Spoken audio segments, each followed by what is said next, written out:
हमने डॉक्यूमेंट्स पे बात की, एक को हम प्राइवेट लिमिटेड कंपनी और पब्लिक लिमिटेड कंपनी के हवाले से, एक को हम कहते हैं मेमोरेंडम ऑफ एसोसिएशन और एक को हम कहते हैं आर्टिकल ऑफ एसोसिएशन। ये दोनों डॉक्यूमेंट्स हैं that needs to be registered, that needs to be made और रजिस्टर्ड और approved before you formulate any company.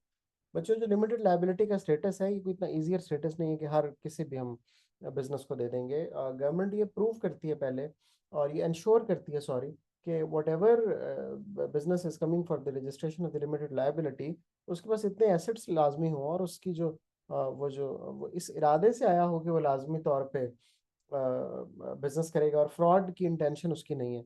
तो to ensure this intention that there is no fraud involve, government ensures, और उसके लिए वो दो डॉक्यूमेंट बनाती है जो कि काफ़ी कॉम्प्लेक्स हैं। और उनमें से एक को मेमोरेंडम ऑफ एसोसिएशन कहते हैं। उसके बारे में हम लिखा है कि कंपनी की डिटेल्स इसमें होती हैं। और जो दूसरा डॉक्यूमेंट है वो आर्टिकल ऑफ एसोसिएशन है, जिसमें कंपनी के डायरेक्टर्स की और रूल्स एंड रेगुलेशंस की डिटेल होती है। थोड़ा सा इस पर फर्दर भी बात करते हैं। मेमोरेंडम ऑफ एसोसिएशन या MOA में क्या लिखा जाता है? उसमें नेम ऑफ द बिजनेस लिखा जाता है, उसका स्टेटस लिखा जाता है, we write it whether it's a private limited company और अ पब्लिक लिमिटेड कंपनी। हम ये भी लिखते हैं कि बिजनेस के ऑफिस का रजिस्टर्ड एड्रेस क्या है, ऑब्जेक्टिव क्या है बिजनेस का, वो क्या बनाएगा, कौन सी प्रोडक्ट होगी और उसकी सर्विस होगी, उसके ओनर्स की लायबिलिटी कितनी है। इसको हम यूँ भी कह सकते हैं कि उन्होंने कितनी अमाउंट इन्वेस्ट की है, क्योंकि जितनी भी अमाउंट बिजनेस के अंदर इन्वेस्ट की हो वही लायबिलिटी होती है ओनर की। इसी तरह कैपिटल जो है वो कितना है इन्वेस्ट हुआ हुआ बिजनेस में टोटल। और फिर हम ये भी देखते हैं कि जो एसोसिएशन है वो क्या है, जो लोग कंपनी फॉर्म करना चाहते थे उनकी रिस्पॉन्सिबिलिटीज़ और बाकी सब चीज़ें, और उसके जो मिनिमम सिग्नेटरी हैं, उसके जो मेंबर्स हैं वो कम से कम दो होने चाहिए, और वो हम इंश्योर करते हैं।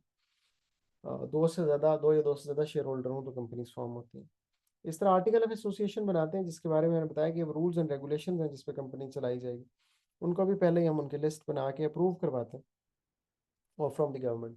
आर्टिकल ऑफ एसोसिएशन में क्या है, rights of the share holder है, और मेथड है कि मैनर ऑफ इलेक्शन है, डायरेक्टर्स कौन लोग हैं, और इलेक्शन होते हैं बच्चों कंपनीज में, और तभी हम डायरेक्टर्स को इलेक्ट करते हैं। ठीक है, शेयर होल्डर्स वोट करते हैं, और उन वोटिंग की प्रेजेंस में ही जो डायरेक्टर हैं वो इलेक्ट किए जाते हैं, जो कि कंपनी का सिस्टम चलाते हैं। ठीक है, इट्स नॉट लाइक कि शेयर होल्डर खुद नहीं चला रहे होते। हाँ, वो शेयर होल्डर बतौर डायरेक्टर इलेक्ट हो जाएं, that make sense. Otherwise directors को इलेक्ट किया जाता है, और जो समटाइम CEO जो होता है वो नहीं भी कंपनी का जो शेयर होल्डर होता है। फॉर एग्जांपल, जो सुंदर पिचाई है, वो जाहिर है वो शेयर होल्डर तो नहीं है मेजर अल्फ़ाबेट का या गूगल का, लेकिन बहरहाल ही CEO, और उसको सिलेक्ट और इलेक्ट किया जाता है, और वो कंपनी सारी की सारी चलाता है।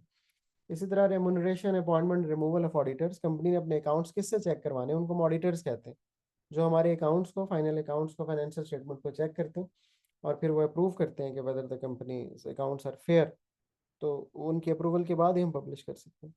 तो वो उनकी रेमुनरेशन क्या होगी, उनको अपॉइंटमेंट कैसे करेंगे? कंपनी की एनुअल जनरल मीटिंग हर साल एक होनी जरूरी है, जिसमें बोर्ड ऑफ डायरेक्टर्स के इलेक्शन होते हैं।